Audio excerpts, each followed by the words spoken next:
Hey, my name is Jon. I'm Bob. He's Bi. They're Butch. And together we are the Butch and the Bi. This week, we had a good time watching The Wild Robot. Yeah. Which we missed out on when it came out. What was that, 2022? It's not that old. It's up there. I realized that I did. Oh, 2024. Never mind. Yeah. Hey, everybody. My name's Jon. I'm Bob. He's Bi. They're Butch. And together we are the Butch and the Bi. This week, we had a good time watching The Wild Robot. Yeah. Which came out in 2024, and I knew that the whole time. Yeah, it was great. We loved it. Yeah, Chris Sanders, who various Lilo and Stitch jobs. He's been working on Lilo and Stitch in some capacity since the very beginning. He also was the screenwriter for How to Train Your Dragon, and the Croods, that caveman movie that came out a couple years ago. Brings Peter Brown's 2016 New York Times bestseller, The Wild Robot, to the big screen in spectacular fashion. Exploring the intersection of technology and nature, the beautifully and painterly animated feature follows Roz, a lost delivery of Rozzum support robots. It's a beautiful reflection of motherhood, the impacts of climate change, and coming of age with almost too much heart. Is, I think, this movie's problem. Bob, before we get into all the wonderful people that worked on this film, which there were many, what was vibes? No spoilers, no plot. Vibes. Vibes it is gorgeous, and just like both still visuals and the animation is fluid and fun to watch. Voice acting is very delightful by all parties, and yeah, it's very heartfelt. Yeah. I was talking to some friends last night about it, because I mentioned, we watched it for the podcast, and I was talking about the fact that there's a lot of movies we've watched in the last couple of years that have similar kind of either coming of age or pursuing your passion kind of storylines that are done very well and very emotionally. And with where I've been at with my career for the last couple of years, I've really been kind of stuck in a state that watching that stuff made me more sad than hopeful. Yeah. Like it really was like outside looking in sort of thing. It like, I remember when we watched Tick Tick Boom being like, I love Tick Tick Boom, but I was emotionally a wreck after it. And I felt similar things here, but it was also different because, hey, if you didn't hear the news, I no longer have my job, and I'm taking some time to find a new gig, but also work on stuff like this stream. And so there was a bit more of that kind of hopeful feeling that this movie delivers that resonated quite a bit more this time. It's a very beautiful film. Yeah. So the writing and crew consists of a bunch of wonderful people that have worked on a lot of things over the years. Of course it does. The film is produced by Jeff Herman, who worked on Bird Karma, Boss Baby Family Business. Cinematography from Chris Stover, who did Puss in Boots' Last Wish, Trolls Holiday in Harmony, and How to Train Your Dragon Homecoming, and Turbo, the Disney movie about the snail. The snail! Yeah, the snail. It was edited by Mary Blee, who worked on a lot of these roles. Their roles change throughout the year, so it's not like it's a consistent role. But this movie specifically was edited by Mary Blee, who worked on Atlantis, The Lost Empire, Treasure Planet, How to Train Your Dragon, The Croods. Again, we're seeing a lot of that overlap on teams, which is fun. Music by Chris Bowers, who did music for Green Book, Space Jam: A New Legacy, 2023's Haunted Mansion, 2023 is The Color Purple. And this was also the final film animated in-house at DreamWorks. After this, they started outsourcing it. There was additional character rigging from Stim Studio, which is a France-based animation studio. And while building on techniques developed for Puss in Boots' Last Wish and The Bad Guys, Sanders wanted the final film to maintain that painterly style of the concept art and of the original book. And I think it does that very well. Yeah, there were certain moments, because spoilers, but not spoilers. I read all the books. That was, and all the illustrations, at least in the paperback, they're just printed in black and white, but they're very beautifully composed. And there were moments in the movie I was like, oh, it looks like the picture. Yeah, no, this very much is a movie where every frame is literally a painting. Like it is it is the shift in animation that we've seen over the last couple of years since, Spider-Verse, Puss in Boots, Nimona, stuff like this, where it's going not quite for 3D animation, not quite for that CGI Shrek look, Mm-hmm. and not quite going back to line work, flat art, but a lovely blend of it. And this one I think is one of my favorites. It does it so well. I especially like the lighting and just Mm-hmm. the way the paint shifts as they move and stuff. It almost feels like it's stop motion in a way, like really Yeah. stop motion. There were definitely moments where I was like, "Oh, this looks like they built a little model and were moving it," and that's I love the element of combining mediums. So whenever a fully digital thing has a vibe of stop motion, I'm like, I love this. Yeah. It's so Yeah. fun. It's done so well. It has a huge cast of characters, Mhm. and a huge cast of people that were on the credits, and then a bunch of uncredited people. Not really, but starring as Roz, the main one of the main characters. I'd say one of the three main characters is Lupita Nyong'o, who Black Panther, Little Monsters, Us, 12 Years a Slave, fantastic actress. As the voice of Rozzum Unit 7134, or Roz, and Unit 6262, Rummage. Pedro Pascal, who's never not busy anymore, was the voice of the sly but lovable Red Fox Fink. He was in The Last of Us, Mandalorian, Fantastic Four. Kit Connor from Heartstoppers and Rocket Man and Ready Player One as orphaned runt Gosling Brightbill. Catherine O'Hara, which I didn't realize this was her until afterwards, Mhm. who's a Beetlejuice, Home Alone, Waiting for Guffman as a Virginia Opossum Pinktail. And Bill Nighy, Shaun of the Dead, Pirates of the Caribbean series. He's Davy Jones in that. He was also in About Time, which is a lovely film that I got to introduce you to a couple of years ago. Mhm. Highly recommend to people. As the elderly barnacle goose and leader of the migration, Longneck. Stephanie Shu from Everything Everywhere All at Once, The Marvelous Miss Maisel, Shang-Chi, The Monkey King, as Vantra, the uncaring retrieval robot. Mark Hamill, famously known for his work in Child's Play, The Mhm. Flash, Bruno the Kid. These are the things he is most well known for. Of course. As apex predator grizzly bear named Thorn, and Matt Berry as the forest's least favorite autistic beaver Paddler. Ving Yeah. Rhames from Pulp Fiction, Wendell and Wild, Mission Impossible series as Thunderbolt the Falcon. Randy Thom as the Rico bots, which were the drones at the end there with the guns. Um, Stellar casting. Mhm. Everyone did such a good job. Uh, Lupita nails the balance between robotic and discovery Mhm. in such a fascinating way that keeps nailing that robot propaganda kind of angle. Mhm. Um, yeah, so spoilers for The Wild Robot. If you have not seen it, highly recommend it. This is a very good time watching if you enjoy weeping for an hour straight in the last half of this movie. Alternatively, if you want to read some books, especially if you haven't read anything in a while and you don't know if you have the attention span, the chapters are really short. The writing is very gentle and concise. Yeah, it's a great read. Also, uh, they're listening to a movie podcast. Of course, they don't I read. Of know, course they don't. but I also haven't. I didn't read a book, I think, at all in 2025. So, like, Are right you at the saying beginning, graphic novels and comic books don't count as books, I Bob? didn't read a traditional all text book.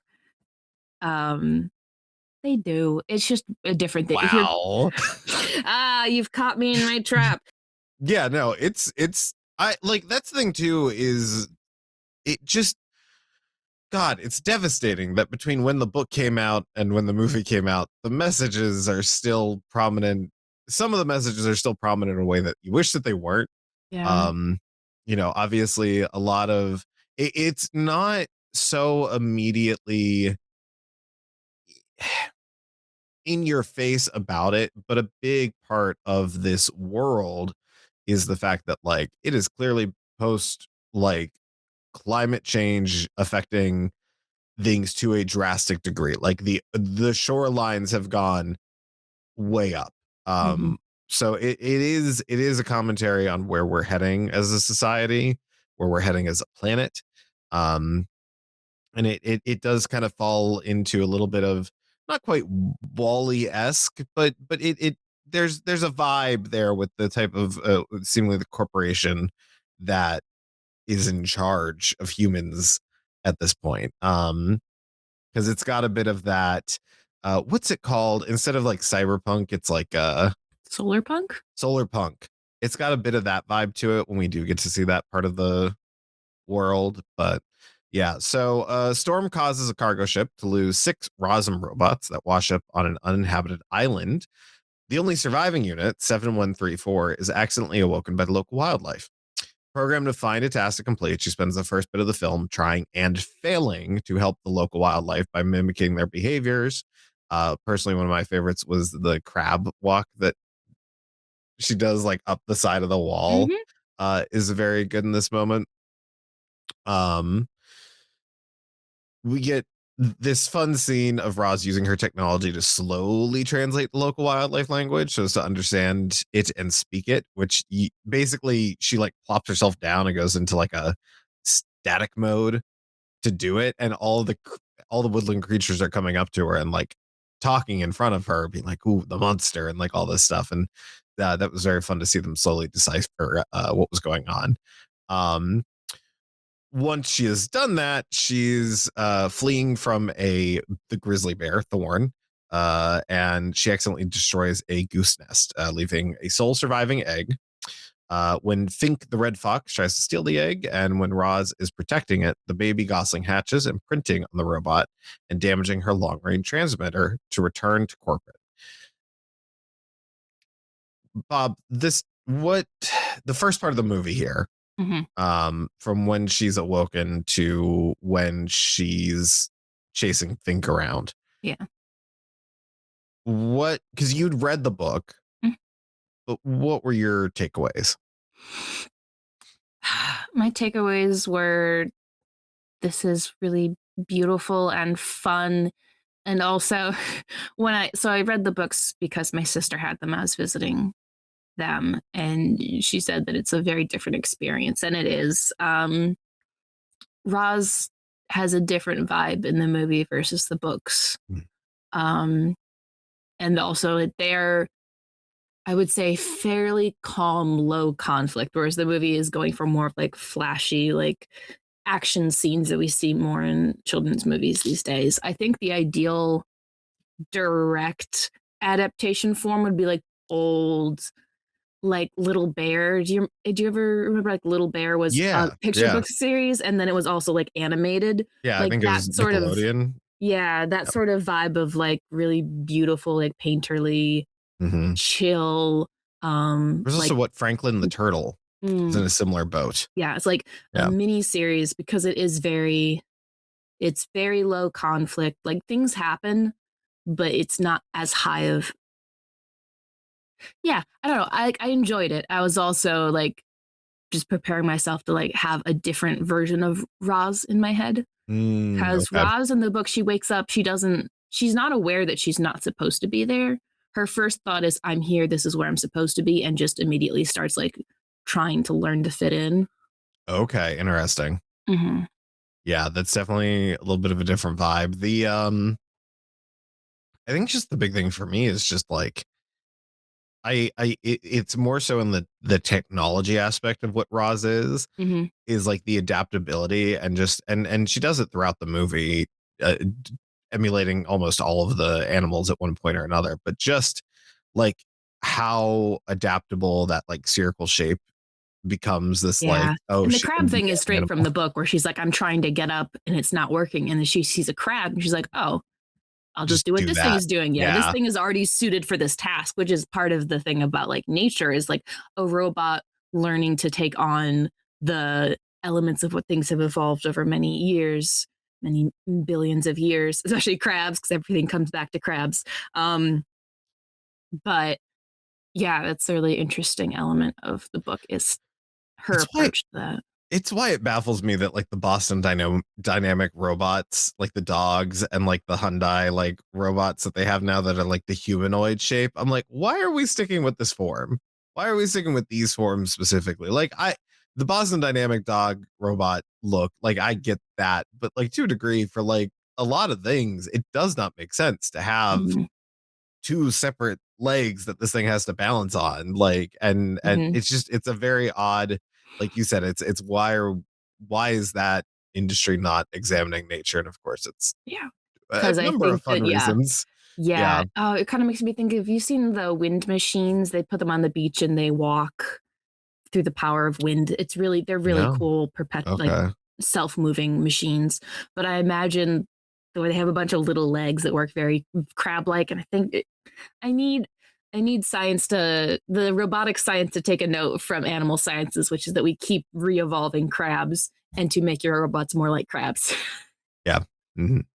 I disagree with that. I think they should be evolved to be more like lobsters. Okay. As I am loyal to a specific brand of crustacean. Crustacean, yes. Yep. Yeah, Um, and Fink is they elevate Fink's character.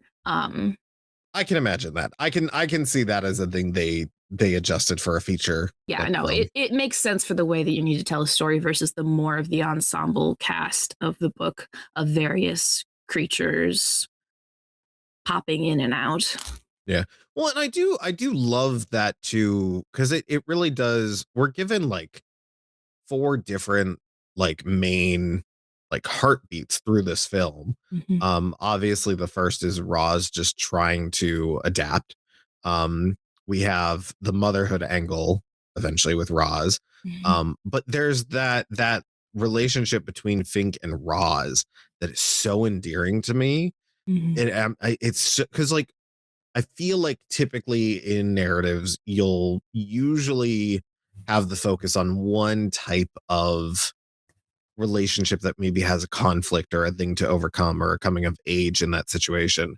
But I really love that there's that level of not only is it Roz's relationship with the Gosling, but it's also her dynamic with Fink and like what Fink's looking for and mhm. how lonely a character Fink is, and like not only how lonely a character Fink is, but how aware he is that like everybody's lonely in this on this island kind of thing.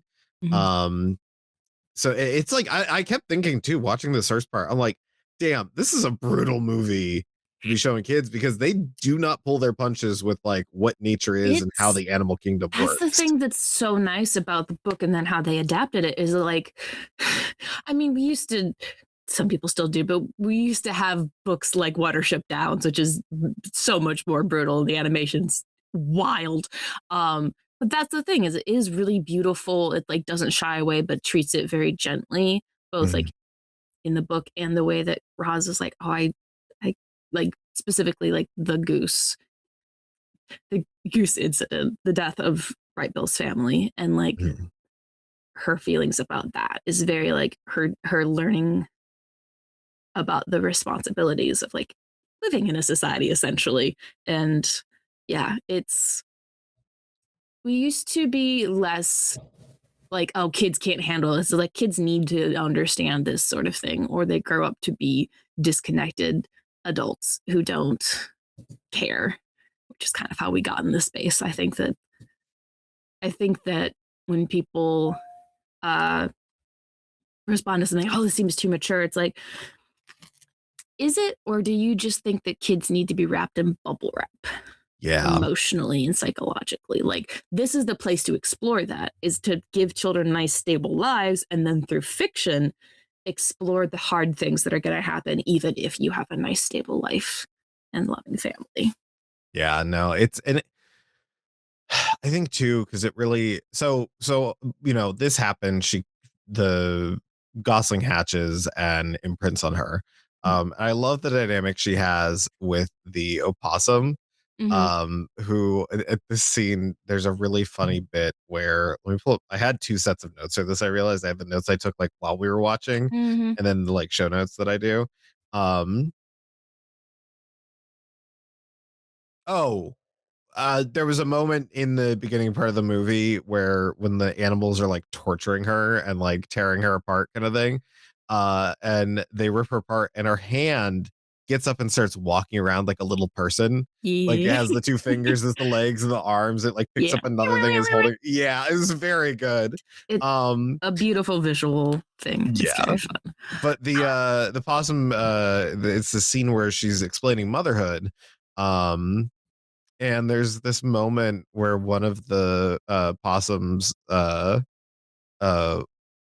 like she's mistaking one of the kids for her previous litter, is like, oh, Mhm. Rowan the possum was in the last litter, not this one.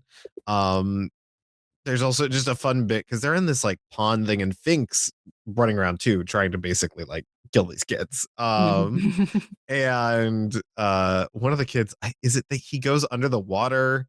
Like one of the baby possums, it's like, there's 7 of us, there's 6. And then it comes back up and they're like, there's 7 of She's like, us. oh joy.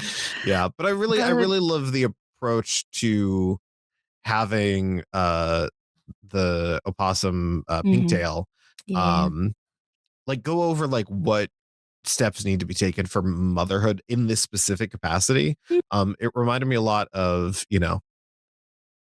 psychology 101 in college with Harlow's monkeys, Mm. with the difference between having like a cloth mother and a metal, like just kind of cold Mhm. mother situation. And it's this movie is like, what if you had both?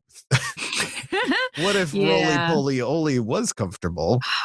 In the book, this is one like detail that I really liked specifically as an autistic person, which is that the possum character teaches Roz about acting because Mm. it plays dead and then is like, I'm a serious actor and like explaining acting, Oh, which that's is a way fun. for her to learn about like this thing where you're like, be yourself, but also like there are certain things you need to do to be like, and Roz learns how to like put on different airs to get across what she wants, Mhm. which I think is the biggest thing is that like your internal like things that you want to express, sometimes the natural way that you put them out doesn't really express it. So learning to adjust tone, adjust how you hold your voice, much you move your hands, etc., can help more accurately. It's a way of teaching a language, a social language.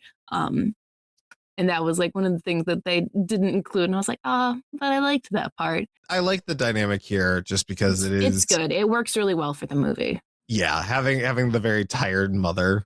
role in here. Um and the big things are she has to teach this Gosling how to fly, how to eat, and how to swim, Mhm. all before migration happens. Um and this is also when Fink realizes that Roz can be incredibly useful to him, both in getting food and shelter. Mhm. And it's fun too because you can already at this point tell too that like the dynamic is he's also getting companionship. He's also getting a friend out of this.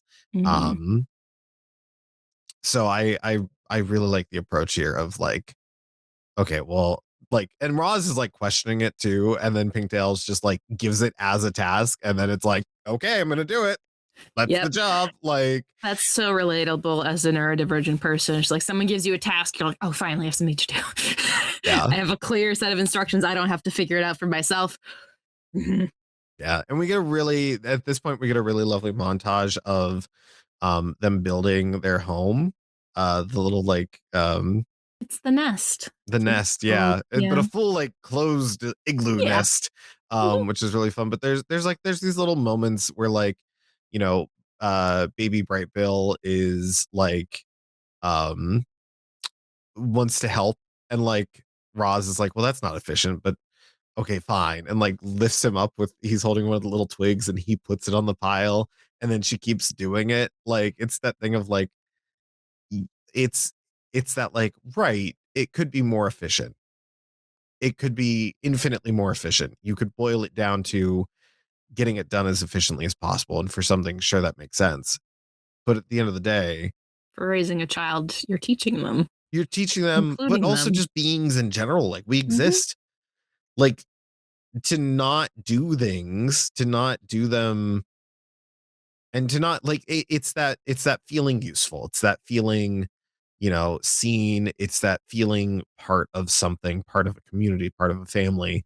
um and there is this tendency for, I think, a lot of people where when they were younger, family members or older people in their lives kind of did just shoo them away because it's like, but you get Mm-hmm. it because, hey, being older and being an adult and being a parent is also hard. And it's just like, Yeah. I just want to get this done. And so Yeah. I it, get it. yeah, I get it from both sides. And it's one of the great challenges I think of parenting is when you tell them to give you space and when you include them on things and you have to it's this constant back and forth game of like what is developmentally appropriate, what is necessary for our lives to continue kind of thing. And yeah, and like then child to child what things they're ready for at different times. yeah, So yeah, it's no one does it perfect. And that's part of the thing about this movie that's also very sweet is you don't have to be perfect. You just have to love them. yeah. You have to be there. Mm-hmm. Yeah.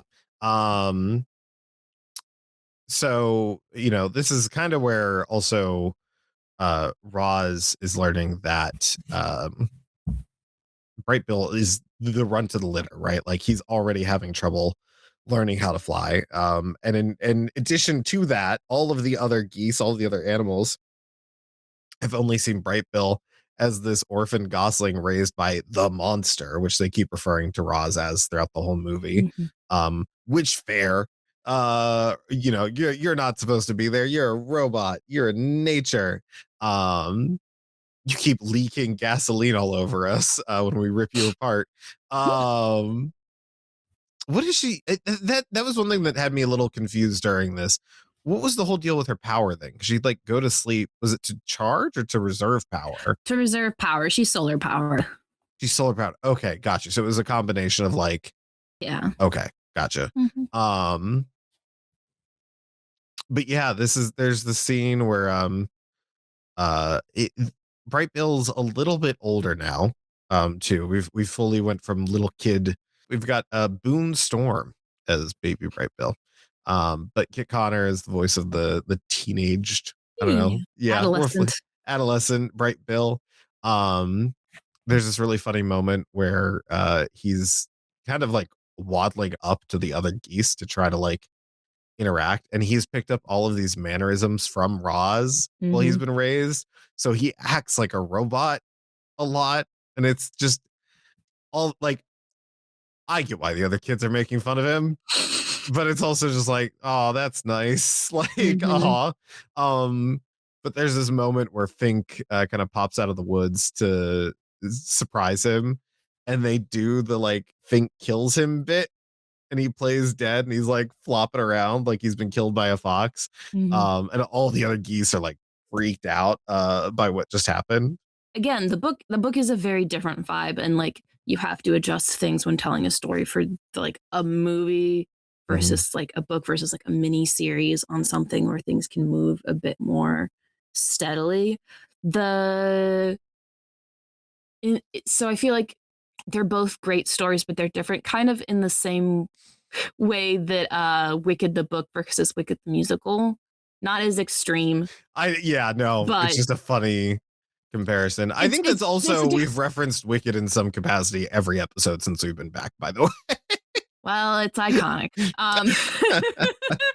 But it's a similar thing where like I think they're telling different stories, not necessarily for different audiences, but in different ways that have the same like exoskeleton. Mm, Because in the book, it's a little bit more about community coming together, like yeah. immediately. Like as soon as the animals see that Roz is helping Bright Bill, they all like, oh, this is this. Well, we understand that, and that's part of the thing is that Bright Bill allows Roz to get that into the community.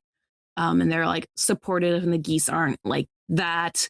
They're very like. There's an older female goose who's like, I don't remember her name is. I'm so sorry, ma'am. Mm. But she's like immediately supportive and giving tips to Roz. And yeah, and also like the next little bit that's of Brapo learning about what happened isn't treated with as much like not like, oh, this has broken our relationship. It's much more of a like, this is really hard, but we're Oh, that's interesting. yeah. I think I prefer the way the movie did it then. That's fair. just because I it there's this level of coming of age that does involve kind of that like frustration with the parent, like, you know, like, yeah. oh, why didn't you do this thing differently? And it's like, well, Yes. I was doing what I thought was best at the time. Yes. Yeah. um I think I think the changes that happen for the movie all make sense. And I think that it's also nice to I think the books are also very nice in their own right. And they're just yeah, so I'm holding them in my heart very much in the similar way of Wicked, where I'm like, the book is so different, but I appreciate the things about that both that and the musical. And they're like the same characters going through pretty much the same things, but just little tweaks here and there. yeah. Mhm. There's a really great thing. I think it might have been before or like during the montage. I'm not maybe you can remind me. Mhm. um it's when they're trying to teach Right Bill how to swim. And during the swimming lesson, I'm trying to remember who says it. But all I wrote down was death proximity makes life's light burn brighter. Do you remember who said that? Was that Roz? Was that Fink? Was that one of the Who was possum that? kids? I think it was one of the possum kids. Okay, I thought so. That makes the most sense. I'm imagining the voice and I'm hearing it as Yeah. that. Yeah, Death but I proximity makes life burn all the brighter. yes, Yes. that's yeah. Um I think it's after it's like when they first think one of their siblings died and they say it, and then the right, sibling comes okay. back. I think that's Yeah. it. But yeah, no. They have to teach him swim Hmm. and he's struggling. Um One other thing I'm going to say about the book was that there's the conflict that's bigger than like interpersonal is like them versus nature, and it's Roz having these like a deeply programmed thing of hey, you can't go into water. So part of the teaching him to swim is really like scary because she's like, I have to let him go out into the pond and I can't get too deep or I'm going to break down. Yeah. Which is very interesting. And then as it didn't come up here, I was like, okay, that's just not part of the conflict in this one. But Mhm. yeah. Yeah. Well, it was there a little bit with just how that moment played out where he's trying to swim further out and Mhm. the is it the piranha is Y- chasing after him yeah, or it's not a piranha. I forget what it is, but yeah, it's some sharp-toothed sea. yeah, it's a river fish that got actually trapped in the pond by the beaver dam, and they Mm, in the book no, but they get to a point where they actually get it out in like a bucket of water and get it to where it's supposed to be, and it stops harassing the geese because it was all just like it wasn't supposed to be on that side of the dam, and it's a nice little thing, but yeah, he gets pulled down and she saves him. yeah, she's there is a little bit of that and it comes out later on in the movie too of that kind of sacrificing herself for her son, Mhm. kind of thing. Um but yeah, so this at this point, Bright Bill feels betrayed, kind of goes off on his own. Um, this is when Roz goes back and turns on one of the other Rozzum units. This one is nicknamed Rummage, because I mean It's put it's trashy, yeah, Yep, it's put together from all the other ones. yeah. And this is I love where this is going with like the idea of destiny in this situation Mhm. and the idea of like what you're supposed to do in a situation like this where it's like, well, that might be what I'm supposed to do, but it doesn't feel like it's the right thing to do. Mhm. And it's this like melancholy of like, well, she feels like she failed her task. It is now impossible to complete. Mhm. It is this, um error in her code basically. uh and that's when like the other Roz unit like highlights like, oh, you need to go back, not because you like failed your task, but because you've changed your code You entirely. you rewrote your code. Yeah. You need to go back and get reset. This is not correct, Yeah. which is also a certain vibe for some of us of being like, oh, right? Like this is just Ultron. Is what Hmm. happened here. But it's Ultron. Here's the thing. It's the same reason why when Ultron made a woman robot, she joined the Avengers and turned on him just like Vision did. Looking at you, Jocasta. Kerchow. Yeah. So she goes to the rummage gives her the transmitter so she can go leave. Um, and then Roz gets the help of Thunderbolt, the Falcon, to help train Bright Bill.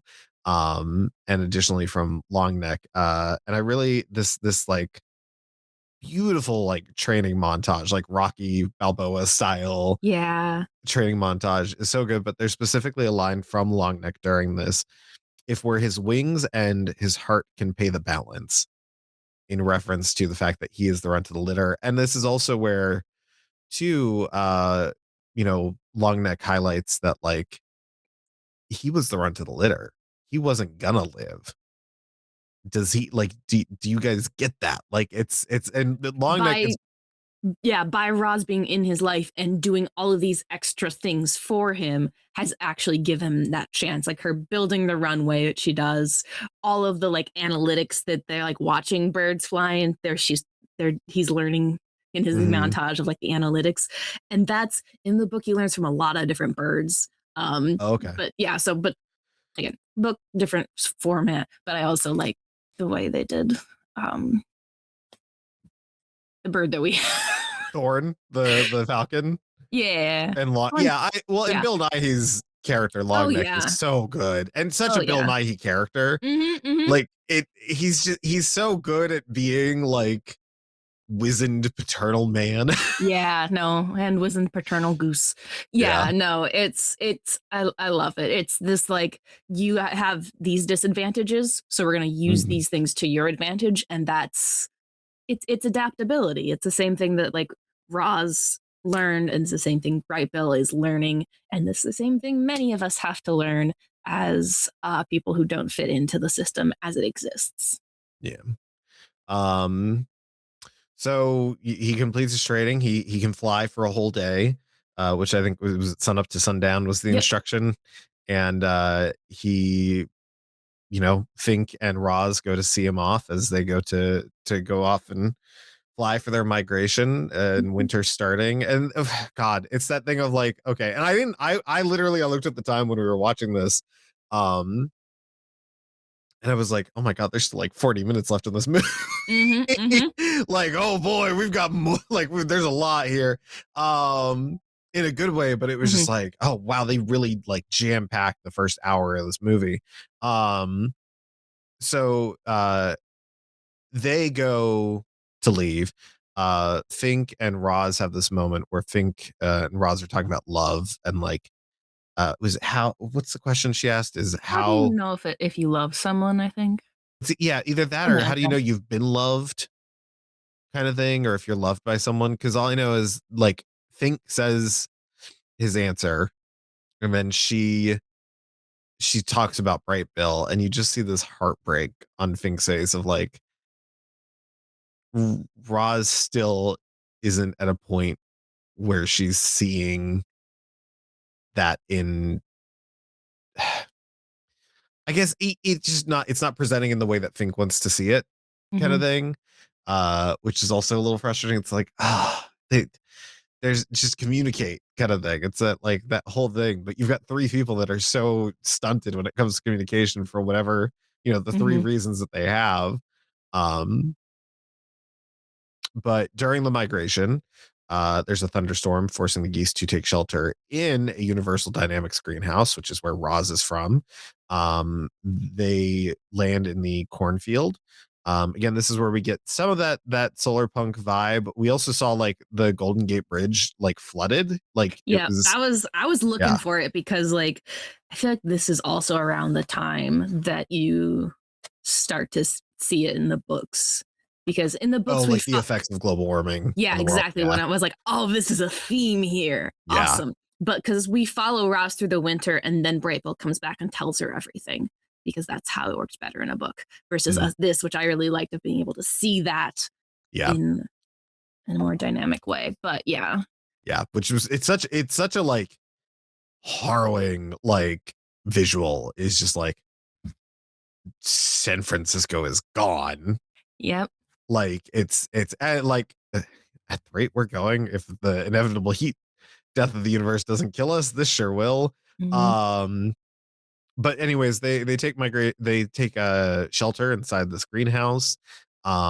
When they run into robots that are the same make and model as Roz, and Bright Bill tries to interact with it, it sets off an alarm. We get this is where we get the like reminder of like the difference between humans and animals here, and like, you know, obviously we're watching personified animals. There's going to be a more of a level of like aw kind of thing, but it is like the whole thing is like it's contamination for the food, which is obviously going to like it's already very scarce, like it's that sort of thing. Mhm. So the long neck, it's so depressing, sacrifices himself for the group and Mhm. tells Bright Bill to go on his own little Rudolph the Red-Nosed Reindeer adventure. Yeah, Um, because he has all these skills that he learned by being well, forced. Yeah. he's also just so used to being around the robots. Yeah. He Like understands how that's they work. yeah, he knows what their limitations are. He knows like not to panic in this specific situation. And also just having to overcome like being the runt and having to Mhm. learn how to fly and swim. The basics were so much harder for him that the advanced comes so much more naturally. Mhm. Um, so it's a really great full circle moment for him to, and it is ripped straight from Rudolph the Red-Nosed Reindeer, but it works so well for getting the kind of that not redemption because he didn't need Mhm. redeemed, but just that like redemption in the eyes of the other geese. Yeah, they go back to the island. It's very thrilling and is also like an interesting look at where society is at, Yeah. where human society is at. And yeah, it's it's also the like he sacrificed himself. He's also a very old goose. So Yeah. like it's It seemed like he knew that this was his last migration no matter what. yeah. I think was the vibe I was getting from his character in general. Yeah, it very So much giving him yeah. a hero's death, Mhm. um, you know, and not only just a hero's death, but also like it's nice when we can fridge a male character to to make another male character Yeah. stronger. Yeah, we love Love fridging a bird. Oh, I was that's me. Sorry. No, This should be one hell of a segue. when I was at home, I was like looking in the freezer and my sister was like, "Oh, dead bird. Don't worry about that." And I was like, "Oh yeah." So, Like dead bird is in food or dead bird is in as in this was a bird that like hit a window and she was preserving it. for I what? don't know. I just don't. I was like, "Oh, well that makes sense because this is my family." We've done this before. There was a bird that died and lived on in our Who lives, freezer who dies, who tells your bird story.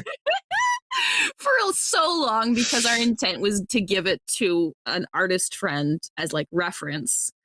Because my mother knew this person who did amazing bird sculptures, and like we have a bunch in my home. Um, and like he was just like the idea was to eventually get the bird to him as like another like little thing of him being able to look at like details and stuff. We're weird. Listen, we're just a weird So hold family. on. To be clear, this artist sculpted birds, but was not a Yes, taxidermist. correct. And your family was going to give him a dead bird. Yes. I think we like asked him if he wanted and he was like, "Yeah, sure." Oh, okay. Okay. Yeah. It's just so funny to me because I'm just like, but he'll go bad. Like he'll go bad on the desk as reference, you know, like they're Mhm. going to be kept Well, in it's an more ice like box. I imagine like taking out, looking at it, and then putting it back. I don't know. I don't know what was going on with this. I just know it took a really long time for us to actually get the bird to him, so it was in the freezer for a long time. I think it was a goldfinch. Did its color fade at all? Maybe slightly. I'm surprised you didn't like have like a spreadsheet where you were like Tracking. daily tracking like the effects of death on a bird. No. No, I wasn't quite that kind of child. I wasn't like Don't call me out like that. No, I was just like, oh, that's sad. And then we put the bird in the freezer, wrapped it up in some paper and a little plastic paper do we think towels. that's where, you know what? I don't tell me, right? But I imagine the end of the third book, right? Third act, main cast bloodbath boss fight is they've frozen Longneck and they've turned him into a cyborg robot bird, and he is sent to retrieve Roz this time. And Absolutely. it's You split nailed into it in two one. movies. Yeah, you have Yeah. to. Yeah, Last book in the series, you got to split it you into have two to. movies. It's like putting the death of Superman at the end of one season and starting the other season, lower budget. So during the migration, this is where Roz and Fink realize they need to, well, Roz realizes Fink's kind of indifferent about it. They need to save all the animals. They need to get them to the shelter that they've built. Because the cold is too extreme. A reminder that climate change is not just global warming, it's also intense cold, which the animals were not prepared for. Yeah. Which I did have a little bit of the thought. It was awful when we're watching it. I'm like, but this is nature. Like, is this not ruining the brood by having this robot assist these animals' survival? No, not a. But what about next winter when Roz isn't there? Well, so she builds. In the book, she builds multiple nests because they can't actually fit everyone into one, but she builds a bunch, and she also teaches them about fire safety. Because one of missed that scene in the movie. Yeah, no, it doesn't really. Part of the thing, there's this clearly it does matter because I thought about it the entire time. No, it was you got the feeling of it. Yeah, no, because she was like built it, and then like having built other ones, she had to teach them about being responsible with the fire if she's not there to take care of it. Okay. And so one of them does burn down and they lose some animals, and it's very sad. And she's like, "You gonna be extra careful? Like, do you want me to build you a new one?" They're like, "Yes, and we will be much better about taking care of the fire. It doesn't happen again." But it's like a part of the. That's the hard thing. Like, book also allows for more of that, like the brutality of nature understanding of things. And there is a brief moment when they're looking for animals and they find one who's passed, and that's like touched on. Yeah, which one? I don't know. In the movie, they're just like digging and they look, and then like I think Fink shakes his head and they cover it back up. But in the books, it's like a dress that she like finds. Oh wait, there was one that died in the movie? Yeah, no, they don't see it. It's been a couple days since we've seen the movie, so it's been a minute. Yeah, but yeah, they're like digging in the snow, and then they like realize and they cover it back up. Right. Okay. Yeah. But yeah, it's yeah. So that's like the brutality of winter is very like clear, and also it's like it's. I think it's kind of nice in a like ecological sense of like humans have ruined the world and created robots, but one of their robots is out here fixing one of the things that they did, which is taking care of these animals who are not ready, who are not prepared for this even more intense winter. Well, and what I really love here too is, so by shoving all of the animals into this one home, it's a lot of predator and a lot of prey. And I love that Fink, because a fox really is middle of the road on that food chart, right? Like it's predator, but little predator, a lot of things under him, but a lot of things above him on that list. And so I really love that, again, because of that relationship with both Bright Bill, who technically is his prey, is his food kind of thing, and his dynamic with Roz, who technically is a predator to him, a bigger, scarier, harder to fight kind of thing, begins the movie being chased by. I love that we get this moment where Fink really steps up because Roz is almost going to power, like she's about to power down. She used all of her battery, getting a couple more of the animals in. The bears fighting. Oh, it was getting the bear back. That was the big thing, was they went and got the bear because they realized, oh, we forgot one. And so, she's powering down. She can barely do anything. And so he steps up and really gets everybody whipped into shape. And I love that development for him as that leadership role and as that kind of paternal role, going into spring from winter. Yeah. But yeah. Yeah. And so, but there was the fake out at the beginning of winter because we saw her turn on the thing, and then she turned it off and went back to the shelter. She's like, nah, I gotta stay here and wait for him to get back for spring. See this through. Yeah. So. Yeah. And spring returns. Roz reawakens to find that all the animals are still following the truce. So they survived the winter. They didn't kill each other. And now Bright Bill and the rest of the geese are back, and Bright Bill's getting his kind of heroes celebration. You know, he saved the flock from getting taken out by a bunch of robots. And there's that realization of like, oh, Longbeak's not here, and Fink is the one that goes to greet Bright Bill. Roz did not go, and in fact, Roz basically stuck around long enough to see Bright Bill get back safely, and then she immediately went to go to the training site that they had built, like a takeoff landing strip, obstacle course. She goes there to put her transmitter back on, just long enough for it to ping the universal dynamics. And so we get that realization too. I think it's Fink's the one that basically like rattles Bright Bill out of it, being like, you wouldn't have survived either. So it was like long neck, I think, was the one that iterated it to Roz. Fink's the one that iterated it to Bright Bill of like, you weren't gonna survive regardless. Like, it was an accident, but you weren't destined. Again, it's destiny, fate, kind of when it comes to nature. Like, you weren't destined to make it, like by all odds. And so I love that the end of this movie is really intertwined with Roz and Bringbeak trying to Roz and Brightbeak trying to reconnect. Let it be. I want my baby back. But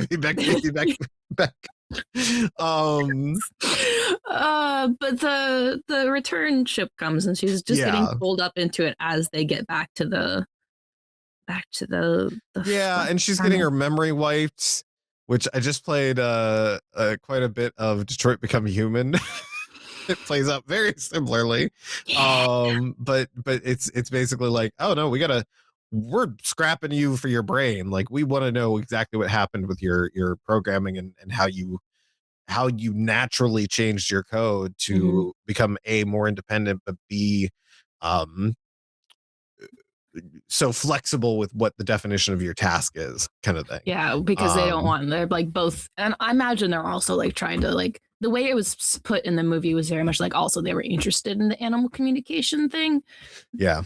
But it was mainly like, you are our proprietary stuff, and we need to know so that like either something unintended doesn't happen with any other Rozzum, or just, like, we can do this for every Rozzum, kind of thing. Exactly, like, or we can create a new robot probably that's like secret. Like, Rozzum is very much like that robot is like in a lot of society, which is why they're like, especially. Well, and they've got weapons. That's the thing, is there's some sort of still militarization even in what is objectively a wasteland. Like, that's it's so that there is that level of like militaristic intent of like, what would they do with this technology, kind of thing. And I think that's not far off from where a lot of us see things like generative AI, LLMs being used in that capacity, even though they're not prepared for that capacity. LLMs are not robots. They're not Brainiac. They're not Ultron. They're not these self-thinking, decision-making, efficient, correct all the time machines. And yet, similarly, a body, a company in this case, is rushing to gather that data, even though that data set hasn't technically been completed, because she didn't technically complete her task, kind of thing. Like, which was to raise Bright Bill, and like there was an extra step of that was basically added naturally, which was like the self-acceptance, the love, the forgiveness, like all that stuff. But yeah, like it's that level of like, okay, well, you never stop to think whether you should or not. Yeah, I'd be interested too. I don't know, do books 2 and 3 explore any of that dynamic, or no, I mean, okay, I you don't have to say specifically, but I was curious if like in the series they do dig further into like, oh, do they get some of that data or something? Yeah. So we get Vantra, which is this really cool like octopus squid like robot Yeah. flying around, which also very mimicking the captain's wheel from Wall-E. Mm-hmm. In that very menacing like, I have a job to do and I'm gonna do it right, unlike you. Yeah. And yeah, so the animals band together to fight, so much so that they call upon the help of the beaver. What was his name? Paddle something. Oh, Oh man. I had it up in the cast. Paddler. Yes, our the forest's least favorite autistic beaver. Remember? Um, yeah, they he's been gnawing away at this tree for ever by himself, trying to knock it down, and they're like, hey, we need your help. And he's like, okay, but I want Fink to apologize. And I love that there's that groan, but like Fink's development in this movie's really thorough, because like he's kind of like, yeah, okay, greater good, like come on, let's just, yes, I'm Mm-hmm. sorry, you're the best, just do it. Mm-hmm. So, and it is that the community coming together to overcome that bigger problem. Bright Bill does get onto the ship while Roz's memories are being taken away. Um, there's the moment where he puts his head on her head in the way that they imprinted at the beginning of the Mm-hmm. movie, and that's what causes her to kind of snap out of it. And but you can call me Roz. And yeah, they destroy Vantra, they destroy the other robots. Mm-hmm. Um, The Ricobots on the ship, and they it's create a big fire, which is part of why the tree needs to come down to make the water splash. yeah. But Roz is like what Roz Venture said, is realizes, yeah, they that will just they're keep gonna coming. come in, yeah, and so she sacrifices herself, basically puts Mm-hmm. her transmitter back on and just gets taken. But it's such a fitting end for the movie. Mm-hmm. As far as like that premise, that setup goes, but I do love that we get that moment of Bright Bill during migration going back and seeing if he can find Roz and finding her, and they do the same little head Mm-hmm. bump thing. Yeah. Um, so yeah, Yeah. it's such a sweet, It's very such a sweet. sweet movie. I was really wondering if they were gonna make it so they could do the second one, and they probably still could. So the second book is The Wild Robot Escapes, which is her getting out of everything. Okay. So she gets assigned to a farm with this with this man and his like kids, and like through building a relationship with the kids, she actually they help her escape, and then she like makes the whole trek. She gets really far, and she ends up meeting the person who created her mother, Mhm. who creates a escape for her, basically, of being like, because now everyone's freaked out. She like ran across the city trying to escape more robots that were chasing her. So to the human society, is like, we have destroyed this defective robot. She's given a new body, which is actually impervious to water, and then gets sent back to the island. Okay. So, but it's lovely, and it gets more into that, like how much robots are in society, and like that sort of strange, like her realization of how much human comfort is based on constant robot labor. Hmm. And then the third book is about I pollution. refuse to fall for the robot propaganda. Yeah, third book is about pollution, Mhm. which is that there's a horrible sickness that's coming in the water, and she goes to the bottom of the water and walks to go find out what is about it to stop it. And And it's BP. They rip off the mask like a Scooby-Doo cartoon, and it's just BP. it's underwater mining to Yeah. get rare earth materials to Oh, make it's more BP. robots. The villain's BP. I would say the villain is like Fracking. the villain is not fracking. The villain is mining for metals Mhm. in a way, and they're like, no, it's very good, and like it's really like interesting. It also has this like element of there's like this very old, and that just probably a Greenland shark, actually, now that I think about it. But a very Soon old, to be an American. never. No, Greenland sharks, they live a very long time. They reach sexual maturity at 150 years old. Jesus. Yeah, no, it's wild. But who's basically organized all of the sea creatures, like, we're gonna destroy this thing. But Roz is like, I'd like to try to talk to them first. She's like, you can have a shot. And then Roz doesn't have that much success. And so I really like the last book in the sense that it's like the animals fight back. They're not villainized for using force. Roz still saves like the humans that are on the thing, and the leader of the mining operations like, hey, I'm gonna deal with this. We're gonna tell them that our math was wrong. We thought this wouldn't get out that far. We were going to clean it up afterwards. We're going to clean it up now to prevent stuff. So it's like, it's a really great third book when I'm like getting really into like the environmental stuff of this world. So yeah, no, they're really good books. I'm interested to see if they try to adapt the second one because it's more action packed. It's more tense. So I feel like it would do really well as a book, as a movie. But yeah, I do need to highlight two things. Yes, there's the second movie is happening. Okay. Director Chris Sanders confirmed it back in October of 2024 when the movie was still in theaters. So there is that, likely next year, probably. Yeah, no, given that's gonna be a lot of movies. fun. And then I need to make a slight correction to what I said earlier. Not only did Chris Sanders work on How to Train Your Dragon, Lilo and Stitch, and the Croods, he was the director for those movies. And additionally, he was a writer on Mulan and a production designer on The Lion King. There's a reason this is so good. This man has He's got the it factor. My final only other like book versus movie things is that Roz, there's no Chip. There's, like I said, she just accepts that she's here and she's trying to live here. They throw a party after the geese come back, and that gets noticed by a boat, and that's when the stuff gets sent in. So she just gets blindsided by the Rico bots showing up and being like, you got to come with us because you're our material. You belong to this company. And she's like, but I'm different. Again, it's one of those things where it's like, maybe it's for the movie. Yeah. It works.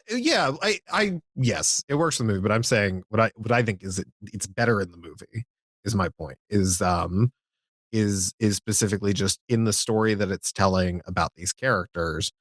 It makes more sense that she's still so torn on whether or not she should do what is expected of her. So yeah, but yeah. So as far as favorite moments go, I think one that I mentioned them throughout, but one of my favorite ones that we didn't mention was there's a joke and then a callback to it later that I really love, which is, are you here to kill us? It says no. Are you here to kill us? It says yes. Yes. From the one, is it one of the birds or one of the possums? It's like a little, I think it's like a little rabbit right, child. Okay, yeah. Just asks Roz and she says no. And then she asks the Rico bot and goes, she's like, it says yes. Yes. Yeah.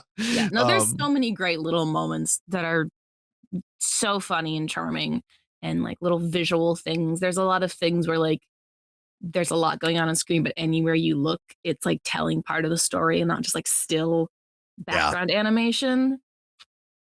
Yeah, when the bear is also two bears.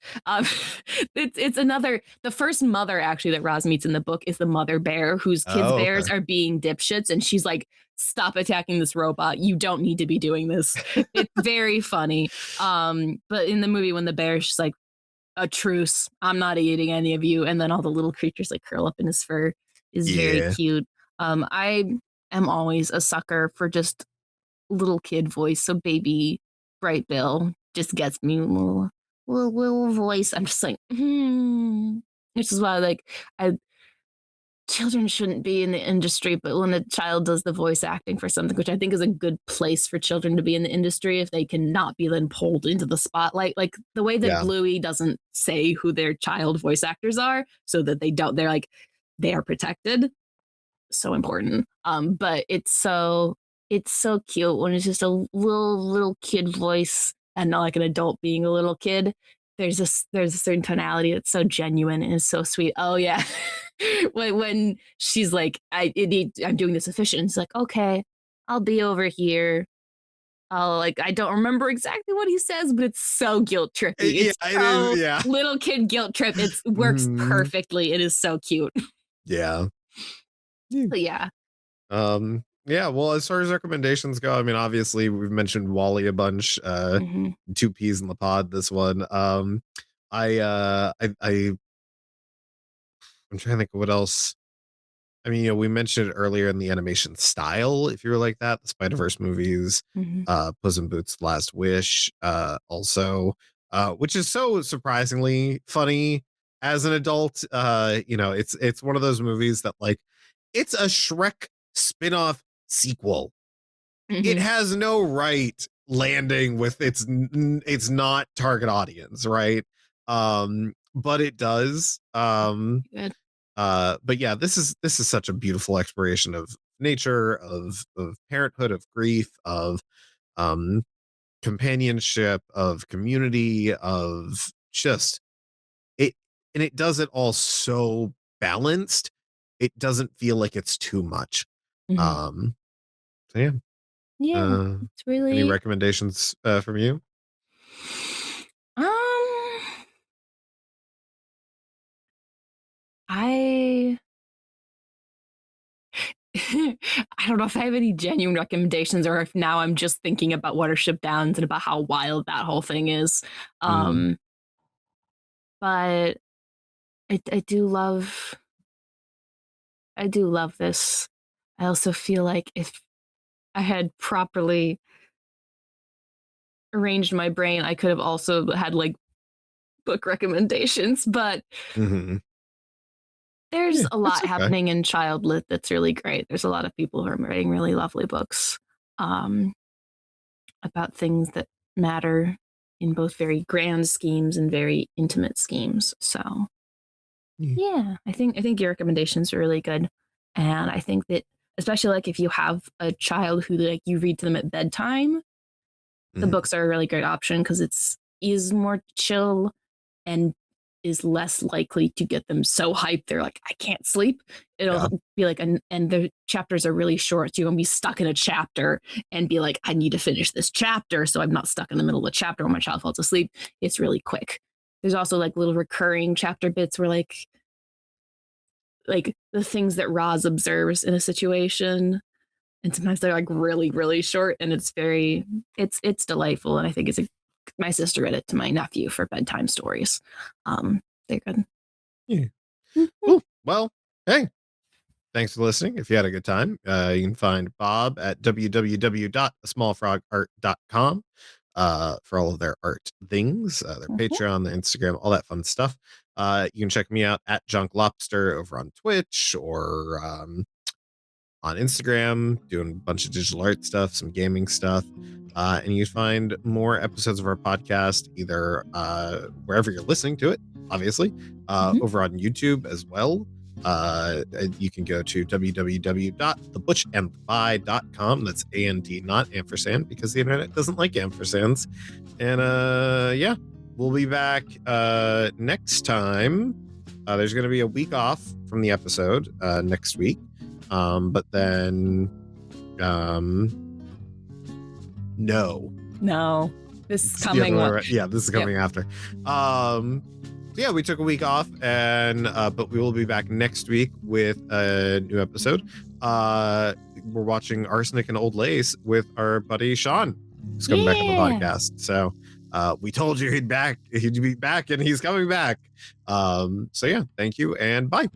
Butch.